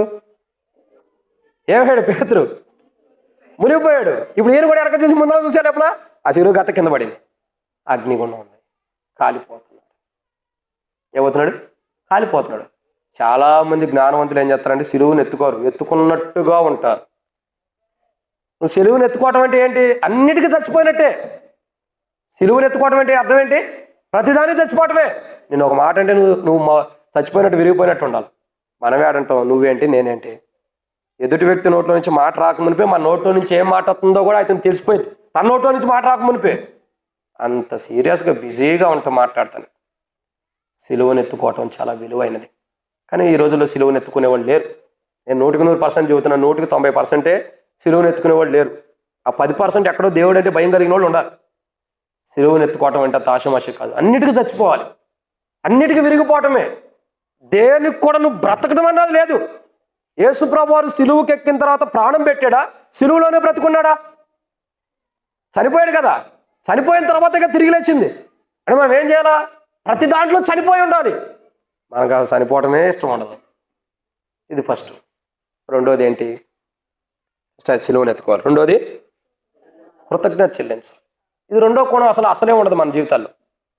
కొంతమంది ఆరాధన చేయమంటే ఏం ఆరాధన చేస్తారో వాళ్ళకి అర్థం కాదు. నాకు తెలుసు, రికార్డింగ్ చేస్తే మనకి లైవ్ లేదు, కానీ లైవ్ ఉంటే బాగా అర్థమైపోయింది. లైవ్ ఉంటే బాగా తెలిసిపోయింది ఎట్లా ఆరాధన చేస్తారు. మీరే అనొచ్చు తర్వాత. అంటే అర్థం ఏంటి? నేను రికార్డింగ్ చేసిన వర్తమానం నేను ఖచ్చితంగా వింటా. ఎందుకంటాను? ఏమైనా మిస్టేక్స్ ఏమైనా ఉన్నాయా, నా పొరపాటు ఏమైనా ఉందా, లేదా వాక్య పెరుగులు నేను ఎలా జీవించాలని వింటా. నేను వర్తమానం ఖచ్చితంగా అంటా, నేను వర్తమానాలన్నీ కూడా. కానీ మీకు కూడా ఉండాలి. రికార్డింగ్ చేయాలి ఆరాధన చేసేటప్పుడు. అప్పుడు తెలిసిద్ది. ఈ వారం చేసిన ఆరాధన వచ్చే వారం చేసిన తర్వాత వినిపించాలి. ఇప్పుడు ఈ వచ్చే వారం ఎడ చేసేవో పోయిన వారం ఎడ చేసేవో తెలిసింది. ఏం వ్యత్యాసం ఉండదు. ఆరాధన కృతజ్ఞత చెల్లించడం అన్నది చాలా ధన్యత. కృతజ్ఞత అన్నది మానవుడి జీవితంలో నువ్వు దేవునికి ఏమి ఇవ్వలేవు, కానీ ఒకటి ఇవ్వగలుగుతావు. అదే కృతజ్ఞత. దేవుని స్తుతించడం, దేవుని ఆరాధించడమే దేవుడికి నువ్వు ఇవ్వగలిగిన గొప్ప విలువైన బహుమానం. ఒక మనిషి దేవునికి ఏదైనా బహుమానం ఇస్తున్నాడంటే, బహుమానం కాదు, ఏదైనా ఒకటిగా దేవునికి ఇవ్వగలడు. అది మనం ఇస్తే దేవుడు తీసుకోగలడంటే అది ఒక దేవుని ఆరాధించే ఆరాధన తప్పక ఇంకేది కూడా నీవునే దేవుడికి ఇవ్వలేవు. ఎందుకంటే ఆయన ద్వారానే అన్ని సృష్టించబడి, ఆయన లేనిది ఏదీ లేదు. ఎబ్రీ 1వ అధ్యాయం 2వ వచనంలో రాయబడుతూ వచ్చింది, ఆ కుమారుడు ద్వారా ప్రపంచం నిర్మించాను. ఆయన లేనిది ఏదీ లేదు. మరి మనం ఏమి ఇవ్వగలం దేవునికి అంటే ఒక ఆరాధన తప్పక ఏమి ఇవ్వలేము. మరి ఆరాధనే చేయటం రాదు, కానీ బలలో పాల్గొంటాం. దేవుని స్తుతించడం రాదు, బలలో పాల్గొంటాం. దేవుని మహింపరచడం రాదు, బలలో పాల్గొంటాం. ఎందుకు? నీకు ఆరాధన రానప్పుడు నువ్వు బలలో పాల్గొన్నా వ్యర్థమే. బలలో పాల్గొనాలంటే ఫస్ట్ నువ్వు ఆరాధన వర్తమానం వినాలి. తెలియగలిగిన వాళ్ళు ఏంటంటే ఆరాధన వర్తమానం చివరిలో వస్తారు. నేను కాదు, నేను పోయిన తర్వాత ఇంకొక ఆయన వచ్చాడు అనుకో, ఆయన 40 నిమిషాలకే ముగిస్తాడు. మీ లెక్క ప్రకారం 35 నిమిషాలు కూడా ముగిచ్చేస్తాడు. వాడు మీరు ఎప్పుడు ఆరాధన చేస్తారు వచ్చి? నేను ఉండబట్టి 7 పాయింట్లు చెప్పబట్టి కొద్దిగా కొనసాగించబట్టి 11ంటికి వచ్చినా నీకు ఆరాధన అందుతుంది. ఇంకొక ఆయన వస్తాడు, ఖచ్చితంగా రాకుండా ఉంటాడు, నేనే పర్మనెంట్ కాదులేండి. వచ్చినప్పుడు ఆయన అడావుడి కలిగిన తడతడలాడేను ఒక ఆయన వస్తాడు. ఆయన వచ్చినప్పుడు ఎలా ఉండిద్ది? మంచోడు అంటాం. మంచోడే, అరగంటకే ముగిస్తాడు ఆరాధన వర్తమానం. నువ్వేమింటా, ఏం ఆరాధన చేస్తా? అప్పుడు కూడా వచ్చి ప్రభు నీ దాసుడు మంచోడు ప్రభు, మంచి వర్తమానం ఇచ్చాడు, నీకు వందనాలు ప్రభు, నీ దాసుని ధర పలికిచ్చావని ఆరాధన చేస్తావా? కూర్చున్నవాడికి సిగ్గేసేది. నేనేం వర్తమానం చెప్పింది వాళ్ళు వినకోకుండా ఎట్ట ఆరాధన చేస్తున్నారని. ఇప్పుడు ఎక్కువ టైం ఎందుకంటే మీరు వస్తారని కొంత టైము నేను లాంగ్గా తీసుకెళ్తున్న ఆరాధన వర్తమానమైన ఇంకోటైనా ఈసారి వచ్చాను తొందరగానే ముగిస్తాడు, మీరేం కంగారు పడవసరంలా. అప్పుడు ఏం చేస్తారు? మరి ఆరాధన చేయకుండానే పనుల్లో పాల్గొంటావు. అప్పుడు ఎలా పాల్గొంటా? ప్రభువు సైతమే కృతజ్ఞతాస్తుతులు చెల్లిస్తున్నాడు దానికి. ఆ భోజనం కొరకు ప్రభు ఏం చేస్తున్నాడు? కృతజ్ఞత చెల్లిస్తున్నాడు. మరి ఆ కృతజ్ఞత నువ్వు చెల్లించుకోకుండా, ఆరాధన ప్రభువుకి చేయకోకుండా, ఆ ప్రభువుని మహిమపరచుకోకుండా బలలో ఎలా పాల్గొంటా? దేవుడు ఇష్టపడతాడా? ఇష్టపడతాడు అనుకుంటున్నావు అంతే. దేవుడు ఇష్టపడ్డా. నువ్వు చేసే ఆరాధన సరిగ్గా లేకపోకుండా బల్లో పాల్గొన్నా, టయానికి రాకుండా ప్రభువుని ఆరాధించుకోకుండా బల్లో పాల్గొన్నా, వర్తమానం వినుకోకుండా బల్లో పాల్గొన్నా, ఇంకా వాక్యపు వెలుగు లేకుండా బల్లో పాల్గొన్నా, వాక్యానుసారం జీవించుకోకుండా బల్లో పాల్గొన్నా, నువ్వు బల్లలో పాల్గొన్న దేవుడు ఇష్టపడ్డు. ఫస్ట్ దేవుడు నిన్ను బలలో భోజనం, ప్రభురాత్రి భోజనం పాల్గొంటే ఇష్టపడాలంటే నువ్వు ఫస్ట్ సిలువను ఎత్తుకోవాలి. మొక్కలు చేసుకునే సిలువు కాదు, కరెక్ట్ అయిన సిలువను ఎత్తుకుని నువ్వు వెళ్ళాలి. అన్నిటి చచ్చిపోవాలి. ఏదన్నా అంటే ఆయన నన్ను తిట్టాడంటారు. నేర్చుకో, నీ మీద ప్రేమతోనే అంటున్నాను తప్పక నీ మీద ద్వేషంతో కాదు. అది తెలుసుకుంటే ధన్యుడు ధన్యురాలు. అది తెలుసుకున్నప్పుడు మనసులో ద్వేషం కక్షలు పెరిగిపోతాయి. తెలుసుకుంటే ఇది నా మేలు కొరకే శిక్షిస్తున్నాడని తెలుసుకున్నావా, నీ జీవితం వండర్ఫుల్. అది తెలుసుకున్నప్పుడు నష్టం. కానీ నువ్వే నష్టమైన పో, నాకెందుకు కానీ ఎట్టుండగా కానీ సిలువనైతే ఎత్తుకోవాలి, లేకపోతే నువ్వు నష్టపోతావు. అది గుర్తుంచుకో. రెండోదిగా కృతజ్ఞత చెల్లించాలి. నువ్వు బల్లలో పాల్గొంటున్నావు అంటే ఆరాధన చేయకుండా ఏ రోజు బల్లో పాల్గొనదు. పాల్గొన్నావా ఆ రోజు తీర్పు వచ్చింది. ఒకవేళ బల్ల టయానికి వచ్చి సేవకుడు చెప్పాడని అడవుడిగా ఏదో గబగబగా గుడ్డెద్దెల్లి చేలో పడ్డట్టుగా టకటక వచ్చేసేసి ఏంటి అట్టట ఏదో తిరిగినట్టుగా గబగబ స్పీడ్గా ఏదో ఆరాధన చేసి బల్లలో పాల్గొన్నావా, అదే దేవుని లెక్కలోకి వచ్చింది. అర్థమవుతుందండి? బల్లలో పాల్గొనాలంటే ఫస్ట్ నువ్వు ఆరాధన వర్తమానం ఫస్ట్ నుంచి విని, వాక్యపు వెలుగులో వర్తమానం విన్న తర్వాత నువ్వు బల్లలో పాల్గొనాలి. అప్పుడే నువ్వు పాల్గొన్న దానికి, కృతజ్ఞత చెల్లించిన దానికి దేవునికి మహిమకరంగా ఉండేది. ఆ భోజనం నువ్వు భుజించిన ఒక అర్థం ఉండేది. రెండో మాటే. మూడో విషయం ఉంది. రెండో రెండే. మూడో విషయాన్ని చూద్దామండి. అపోస్తలుడైన పౌలు కొరింథీయులకు రాసిన మొదటి పత్రిక 11:24. అపోస్తలుడైన పౌలు కొరింథీయులకు రాసిన మొదటి పత్రిక 11:24. అపోస్తలుడైన పౌలు కొరింథీయులకు రాసిన మొదటి పత్రిక 11:24. దానిని విరిచి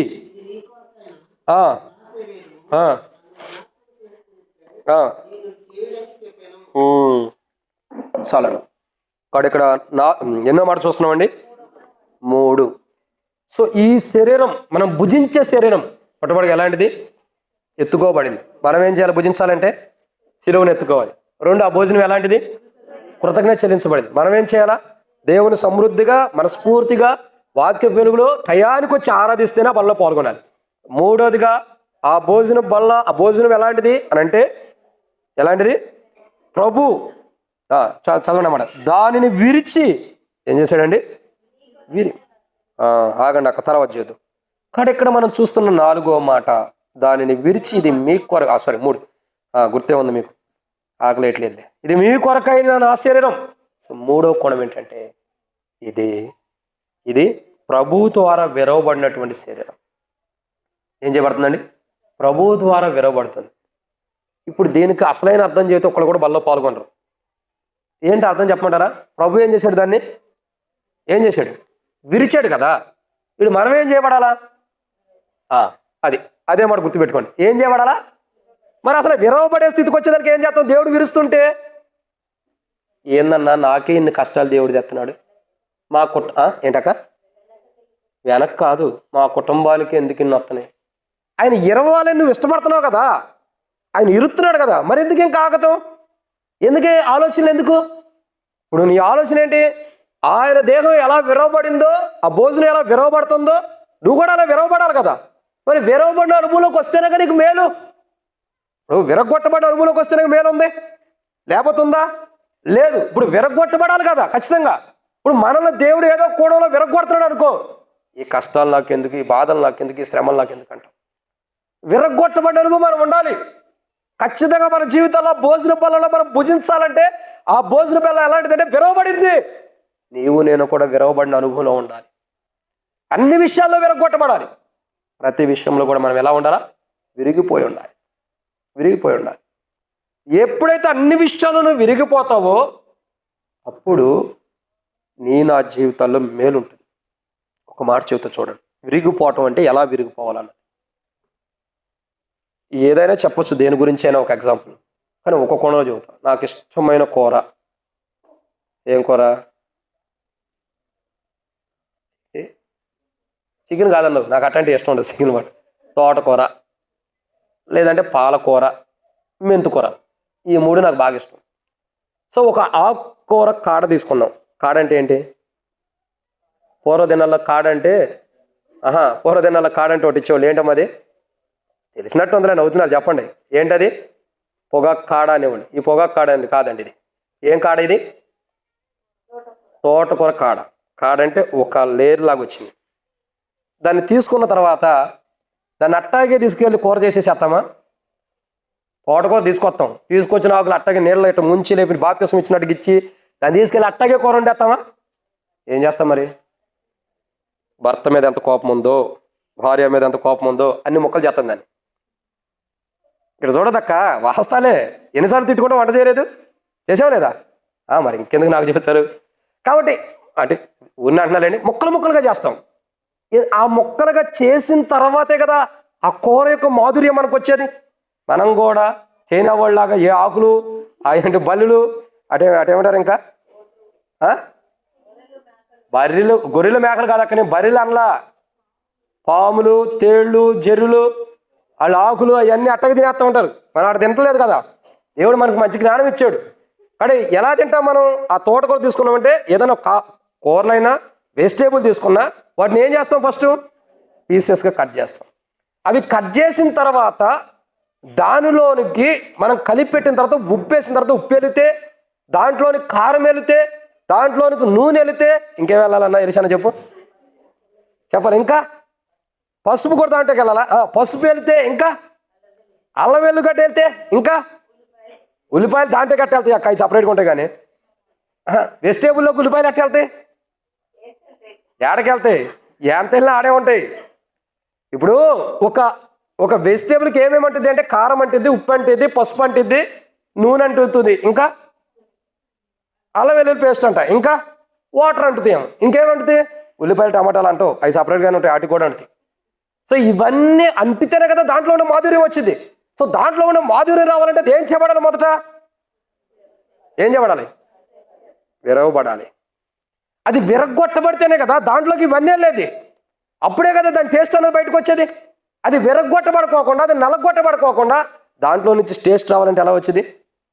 ఇంకా మనకు అర్థమయ్యే రీతి చెబుతా చూడండి. నేను తొందరగా ముచ్చేస్తాను. పచ్చిమిరకాయలు పచ్చడి చేస్తాం. సో ఇవన్నీ కూరలు ఎందుకు చదువుతున్నావు అనవాక, అర్థమైతే నీకు అర్థమైతే వీటి గురించి ఎందుకు చదువుతున్నాను. పచ్చిమిరకాయలు పచ్చడి చేస్తాం. పచ్చిమిరకాయలు తెచ్చి పచ్చడి ఇదేనని చెప్పి నవ్వులేస్తావా? 2 గ్లాసులు ఐస్ కావాలి మన పక్క ఉంటుంది నవ్వితే, ఎందుకంటే మంట పుట్టింది కదా. ఇంకా ఇది పచ్చిమిరకాయల పచ్చడిలో చింతపండు కూడా వేస్తారు. ఉత్త చింతపండు తింటావా? జీలకర్ర వేస్తారు, జీలకర్ర తింటావా? ఇంకేం వేస్తారు? ధనియాలు వేస్తారా? మంచిది, అయితే నరసాపూర్లో ధనియాలు వేస్తారు, అవి కూడా తింటావా? దేనికా సపరేట్ తింటావా? ఏం చేస్తాం? అన్నీ ఒక దగ్గర కాదు. ఫస్ట్ వాటిని ఏమంటారు, దేనికి అది డివైడ్ చేసి వాటిని ఎరగొట్టి దంచిన తర్వాతే కదా దాని యొక్క స్వరూపం, పచ్చడి యొక్క మాధుర్యం బయటకు వచ్చేది. ఏదైనా విరగొట్టబడితేనే కదా దాని మాధుర్యం బయటకు వచ్చేది. ప్రభు వల్ల విరగొట్టబడింది. ఆ బలలో పాల్గొనే మనం కూడా విరగొట్టబడితేనే మనం బలలో పాల్గొన్నామన్న మాధుర్యం బయటకు వచ్చేది. మనం విరగొట్టబడినప్పుడు, మనం నల్లగొట్టబడినప్పుడు, మనం విరగొట్టబడిన అనుభవం రానప్పుడు ఆ బలలో పాల్గొనటానికి ఒక బెండకాయ ఉంది లేదా ఒక వంకాయ ఉంది, దాని అంతటిగా తీసుకుని మనం నవిలేసి తినేస్తామా? వంకాయ తింటే ఏమవుతుంది? పిల్లలు చెబుతారు పళ్ళు బుచ్చిపోతాయని, మనం బుచ్చిపోతాం. అంటే ఒక్క వంకాయని మనం డైరెక్ట్ తినం కదా. ఏం చేస్తాం? దాన్ని వంకాయ కూర వండుకోవాలంటే కొయ్యాలా, దాంట్లో అన్ని సామాగ్రి వేసి వండితేనే కదా దాని మాధుర్యం వచ్చేది. ఫస్ట్ అది విరవబడాలి కదా. నీలో నాలో నుండి క్రైస్తవ్యం, విశ్వాసం, బలలో పాల్గొనే అనుభవం రావాలంటే మనం విరవబడాలి. సో మనం విరవబడకోకుండా, మనం విరగొట్టబడిన అనుభవం ఉండకోకుండా యథాస్థితిగానే బలలో పాల్గొంటాం. అప్పుడు ఆ మాధుర్యం ఎక్కడి నుంచి వచ్చిద్దా? రాదు కదా. చూడండి, అది విరవబడితేనే దాని మాధుర్యం బయటకు వచ్చింది, లేకపోతే మాధుర్యం ఎప్పుడు రాదు. ఏదైనా సరే దాని మాధుర్యం రావాలంటే అది విరవబడి ఉండాలి. కాబట్టి మనం కూడా ఏం చేయాలంటే బల్లలో పాల్గొనాలి. ఆ భోజనం విరగొట్టబడింది. సో మనం ఎలా ఉండాలి? విరవబడిన అనుభవంలో బల్లలో పాల్గొనాలి. మనం దేనికి విరవబడం మా ఏంది ఆ తల మీద ఏంది అట్టేసుకుని వచ్చా మొహం మార్చేస్తారు. అన్నా ఎందుకు ఈ టైంకి ఆలస్యంగా వచ్చావంటే మొహం మాడు. అంతేనా? నువ్వు మందిరంలో ఇలా తప్పు చేస్తున్నావంటే దేనికి మనం విరవబడతాం? దేనికి కూడా విరవబడం మనం. ఆవిడ మనం బల్లో పాల్గొన్న ఆయనకి ఎలా ఉండిద్ది? మహిమకరంగా ఉండదు. సో నువ్వు బల్లో పాల్గొన్నావంటే అన్నిటికీ విరవబడిపోవాలి. ప్రతి దానికి విరవబడి ఉన్నప్పుడే ఆ బలలో నువ్వు పాల్గొన్నప్పుడు ఆయనకి మహిమకరంగా ఉంటుంది. ఆ శరీరము, ఆ భోజనము ఏం చేయబడిందండి? సిద్ధపరచబడిన భోజనము విరవబడింది. అలా విరవబడి ఉండాలి. అలా విరవబడిన అనుభవంలో రావాలి, లేకపోతే నష్టపోతావు. నువ్వు ఎప్పుడైతే అన్ని విషయాల్లో విరవబడతావో అప్పుడు ఆ బలలో పాల్గొనడానికి యోగ్యురాలి. నువ్వు ఏ విషయంలో విరవబడకుండా ప్రతిదానికి తొందరపడుతూ, ప్రతిదానికి ఆవేశం తెచ్చుకుంటూ, ప్రతిదానికి ఉగ్రతతో మాట్లాడుకుంటూ, ప్రతిదానికి తొందరపడి, ప్రతిదానికి ముందర బయటపడిపోయే సిచ్యువేషన్లు నువ్వు ఉంటే దేనికి నువ్వు విరవబడినట్లే. నువ్వు విరవబడకపోతే నువ్వు బలలో పాల్గొన్న ఆయన ఎట్లా ఒప్పుకుంటాడు? కాబట్టి ఆ దేహం విరవబడింది, మన జీవితం కూడా అన్ని విషయాల్లో విరవబడిపోవాలి. ఒక్కసారి విరవబడిన చెట్టు మళ్ళీ ఫలించిద్దా? చెప్తా చూడండి. ఒక్కసారి చెట్టు నుండి ఒక కొమ్మను వేరు చేసి పక్కన పడేసాం, ఇది మళ్ళీ ఫలించిద్దా? మరి మనం ఎందుకు మళ్ళీ ఫలించాలా? ఫలించడం అంటే క్రీస్తులో కాదు నేను అంటుంది, లోకంలో అర్థమైన వాటిలో విరవబడి ఉంటే మరలా లోకానుసారమైన వాటిలో ఫలించు. అంటే అది జీవం ఉండదు, అది విరిగిపోయింది. మళ్ళీ అది మనకి ఎందుకు వచ్చింది? మరలా పదే మనకు వస్తుందంటే మనం విరవబడకుండా బలలో పాల్గొంటే, విరవబడిన బలలో పాల్గొంటే ఆయన తీర్పు తప్పక మనం ఏం తెచ్చుకోలేం. అందుకే అంటాడు పౌలు, అంటే మీలో అనేకులను, చాలామంది రోగులను, బలహీనులై ఉన్నారు, మరి కొందరైతే నిద్రిస్తున్నారు. ఎందుకు జరుగుతుంది? కారణం ఏంటంటే చాలామంది బలలో విరవబడకోకుండానే, వాళ్ళ జీవితాలు విరుచుకోకుండానే, విరవబడిన అనుభవం లేకుండానే బలలో పాల్గొంటున్నారు. కాబట్టి ఏమవుతుంది? చాలామంది రోగులు, బలహీనులు, పరవశని పాట పడుకుని ఉంటారు. అంత దాకా తెచ్చుకోవద్దు. బలలో పాల్గొంటున్నావంటే ప్రభు రాత్రి భోజనం నువ్వు పాల్గొనాలంటే ఆ భోజనము విరవబడింది, నువ్వు కూడా విరిగిపోయి ఉండాలి. ప్రతి విషయంలో విరిగిపోవాలి. నువ్వు ప్రతి విషయంలో ఎవడన్నా ఏదన్నా మాట అన్నా విరిగిపో, తట్టుకో, ఓర్చుకో. మనకు ఆ ఓర్పు ఉండదు. నీకేంటి నాకేంటి ఎవరికి ఆ ఓర్పు ఉండదు. మనకి ప్రతిదానికి బాల్ కానీ గోడకు కొడితే రెట్టినట్లు వచ్చేది అట్లా వచ్చేస్తే మన నోట్లో నుంచి మాటలు. అన్నిటికీ మనం విరిగిపోయినప్పుడే నీవైనా నేనైనా బలలో పాల్గొనాలి. లేకపోతే ఆ బలలో పాల్గొనడానికి కూడా దేవునికి మహింకరంగా ఉండదు. ఇది ఎన్నోమాట. 4వ విషయాన్ని చూద్దాం. బయట అయిపోయిందని చూడండి. 4వ విషయం,